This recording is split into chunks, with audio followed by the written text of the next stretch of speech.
New guitar day.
So if you've been on this channel before, you might be wondering why I've just picked up a guitar that's very similar to another guitar that I already have. That would be my 1966 ES-345, which has become probably my favorite guitar. It's not the easiest to play, but it just gives me that real feeling, you know? Well, I've picked up this new guitar because it comes with this belt buckle. I wanted to add that to my huge collection of belt buckles, but no, I'm only kidding. Yeah, that can stay in the case. I also haven't bought it because it's the Marcus King signature model. I'm not a fan of signature models, and yet recently I've bought the Aerial Pose and Pedal, the Ainsley Lister amp, the DGT from PRS, and now the Marcus King. I have to say, all of these signature model things that I've bought are just because I think these pro musicians have had something designed for them that is there to do the job and does a great job. So I actually didn't know who Marcus King was until 4 days ago. Whenever I started looking at the amp, let's say Saturday, 5 days ago. I've got to say though, I have become a massive fan over the last 5 days just from watching so many things about him. He's a real cool cat. He's a young guy, incredible musician, makes great music, has a fantastic voice, which is not that common in the guitar world, in my opinion. And if you don't know who Marcus King is, I urge you to go and check him out. Fantastic player. Apart from the belt buckle, though, I'm glad to say that the guitar doesn't really show off anything about him, so I can play it as if it's mine. So yeah, but it's one of 50 made. It's a 1962 model replica. I'm going to give you a few more specs and things, and then I want to show you why it's different from the 355, and I want to show you some tones and things. Honestly, I played it for an hour and I'm in love with the thing. It's possibly the best Gibson I've played. So yeah, that's really cool. Right, let's have a look at this guitar. So it's an ES-345, which is pretty similar to a 335 and a 355. You know, there are only minor differences between the two. The 345 has these beautiful split inlays, which I love. They're completely different looking to the block inlays, and they just give a completely different vibe. To me, it's not quite as grand looking, which I think is great. It also doesn't have the massive headstock from the 355. So both my 355s have that large, I don't know what you'd call it, sort of angular thing on it, like a kite. And they're much bigger headstocks. The 345 doesn't. It has like a Les Paul headstock, but with a crown, because this is a custom shop, I guess. This one has the Varitone, which is really exciting for me because my 355's Varitone is decommissioned, so I've never really got to play with it before. And this also has a sideways vibrola, which Gibson make sure that Peach Guitars sent me this letter to explain that if I use the sideways, the side pull tremolo, that it will cause damage to the guitar, and that's a known thing and not a problem because that is how the real originals with those were made. That sideways vibrola was designed to go on the SG, which is obviously a flat top, and therefore as you move it, it doesn't scrape anything. But on these slight arch top guitars, it does, and in fact Marcus King has had his taken off his guitar apparently because it doesn't work, and therefore why does it need to be there? Well, for me, I'm going to keep it on. I like the look of it. I also just think adding chunks of metal to the guitar probably changes the tone somehow. And I can tell you this thing has a beautiful bright tone, really great upper mids character that I was a bit worried it was going to be a little bit boomy. My black ES-355, which is a 59 reissue, it has got quite a wallowy bottom end, which makes it quite hard to play sometimes, especially on YouTube videos. Because you know, in my room and everything, you can pick up quite a lot of that lower end. Well, I can tell you this guitar doesn't suffer from that, and the mix of having the weight and gubbins associated with the Varitone and the vibrola and all those things, maybe that changes the character. This has got Grover tuners like my original 66, which I think is really cool. I love the look of them. Comparison point would be about the nut width and the neck shape. So Gibson changed the width of their nuts between the 50s and then the later part of the 60s. So interestingly, now I have my 59 reissue 355, which has the normal size nut width, which is 1 11/16 inches, but it also has the fattest neck profile compared to the other two. The new 62 reissue Marcus King has the same nut width, 1 11/16 inches, but it has a noticeably thinner neck. And then the vintage 66 has the smaller nut width, which is 1 9/16 inches. Now, you wouldn't think that would make a difference, but actually the first few months I had the guitar, it took me a while to get used to it. And its neck is even, again, thinner than the 62 and much thinner than the 59. I haven't decided yet really whether I prefer the new neck to the 66 or the 59. Probably the 59 is my least favorite for me personally. It's the least tactile and easy to play. I'm not sure whether I prefer the smaller or wider nut width. They're just different. Possibly prefer the original width, the slightly wider one. But the neck on the new guitar is a really happy medium between fat and thin, and it just has a lovely feel to it. Really, really easy to play. You know, some guitars you pick up the first time and you just go, this is easy to play. I love this. And that's how that felt. So I just thought I'd let you know. This is a really good chance, which I'll do in a future video. Now I've got several different guitars with Custombuckers in. I thought, okay, it's probably going to sound like the black 355. Well, it doesn't at all. So it's going to be a really interesting comparison to do in another video. Today we're going to mainly do the tones of this guitar, and I'll just show you the differences with my 355. But safe to say this new guitar is found a home straight away. One of only 2 in the UK, one of 50 in the world. So, you know, you're either going to think I'm a sucker or not. But I love it. I tell you what, it's a gorgeous guitar. You can tell I'm a little bit excited about it. So I'm going to go and plug in. We'll play a few tones and we'll compare to the other 355, the other red one. So actually, let's hear the old 355 first. So you get a gauge of what that sounds like, and then we'll move on to the new guitar. And I'm going to play both of them through exactly the same rig, which will be my 2-Rock Bloomfield Drive, the Hudson Electronics AP, and the blue side of the Protein. That's essentially my favourite setup at the moment.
let's do the same thing on the new 345.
Okay, just before I do the Varitone sort of demo, I wondered what do you think of the comparison between the two in terms of my playing under the fingers.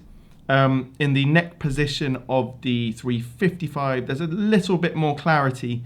The bridge pickup of the new guitar has a bit more oomph and output to it, and a beautiful compression to play with. Probably the nicest bridge pickup I've played, maybe alongside my Broadcaster, which also has a really powerful bridge pickup. But this isn't super powerful, it just has this really nice compression. In fact, I'm so impressed by the pickups on this guitar. They're, in terms of the Custombuckers I've used, I'd say they're quite different to the other ones. They really compress differently, and I wonder if that's a sort of spec thing that was discussed with Marcus King or what. But I was surprised how creamy and gorgeous it sounded, really. And it has a real sort of vintage tone to it, but more of the sort of classic rock, early classic rock era of that creamy tone. Is absolutely lovely. Anyway, I want to hear the baritone, or I want to show you what the baritone sounds like now. So I'll just be basically going round clockwise on it in the neck position, and then I'll switch to the bridge and come back round, and then we'll see what that sounds like. And just quickly, if you don't know what a baritone switch is, it's basically a notched tone dial. It's difficult to explain, but there are basically, the first position is a true bypass, so it's like a normal, guitar without the baritone. And then positions 2 to 6 have various capacitors in their circuit, a separate one for each one, as far as I understand. And as you go up, different frequencies, especially of the mids, are bypassed.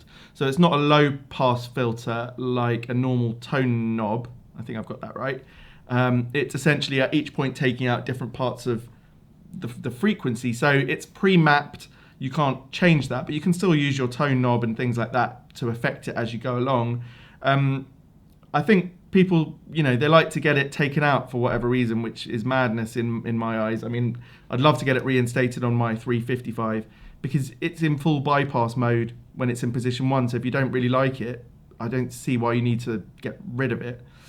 There are some tones, especially B.B. King, and I want to say Albert King, where you need a baritone switch to get those tones because they used them when they made the original music. So, it's just, for me, it's a great part of guitar history, the baritone. It's one of those little details that I think is probably misunderstood by people.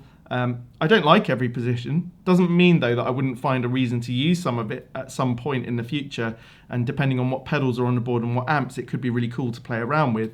Generally I keep it in position number 1.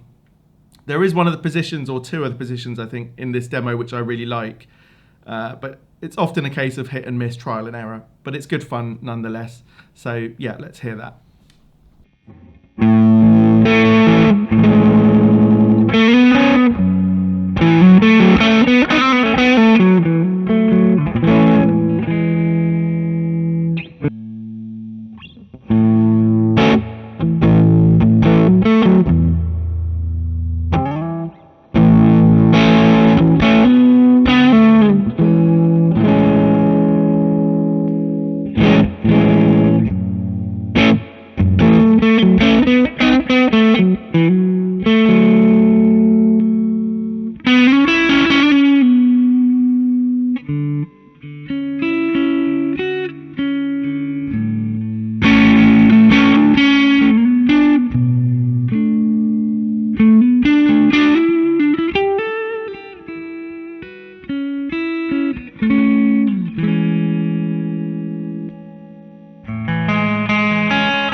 So if you're still wondering why I have 2 red, similar looking Gibsons, the real answer, I was looking for another red Gibson. I know it's silly to think of the color, but sometimes you just get an affinity with something. And the vintage 66, it needs some work on it. It's got parts where it's damaged.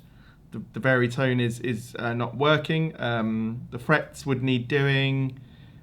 Altogether, you know, the parts of it are, you know, clearly, how can I put it?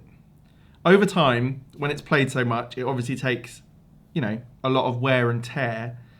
And although we now hold vintage guitars up to this sort of level, you know, back in 66, I don't know what sort of money was going into these parts, essentially. And, you know, they're not always in the best condition. So I love my 66 for all its faults. And, you know, it's a guitar that I'll definitely have forever. It's my favorite to play in terms of the sound. And I've got used to the feeling of it. And maybe one day I'll have it fixed up a bit, but I just like it the way it is. And I wanted another similar guitar that could take its place if I ever go out to gig or to play with other people. But also to pick up every day without worrying too much about it falling apart. Now, funnily enough, these guitars are cost me about the same amount of money, so it wasn't, you know, it's not that I was finding a cheaper alternative to take out. I wanted to find a guitar that would give me a similar feeling, because that's the most important thing to me, is how does a guitar feel? You know, you can go through all of the specs and everything, and ultimately even two of the same spec guitars can feel different. And I've taken a lot of chances during the pandemic buying a lot of guitars without playing them first. You know, always with the mind that I could send them back if they really didn't suit me. But ultimately, I think without having that option paralysis of standing in a shop and trying 20 different ones, you feel the new guitar, and you know, I maybe I have a slightly different philosophy to some people. I like the distinct variety in between guitars of the same spec. I think that makes it interesting. So I'm not looking for a perfect example. I'm just looking for one that I'm really happy to play. This guitar turned up yesterday, and I could tell you from the second I picked it up that it would definitely take the place as my daily guitar of that type, because I don't want to pick up the 66 every day. The more wear and tear it gets, the more likely it is to get damaged. And this one does a fantastic job. I'm more than happy with the sound of it, way more than happy. In some places it sounds a bit better than my 66, in some it doesn't.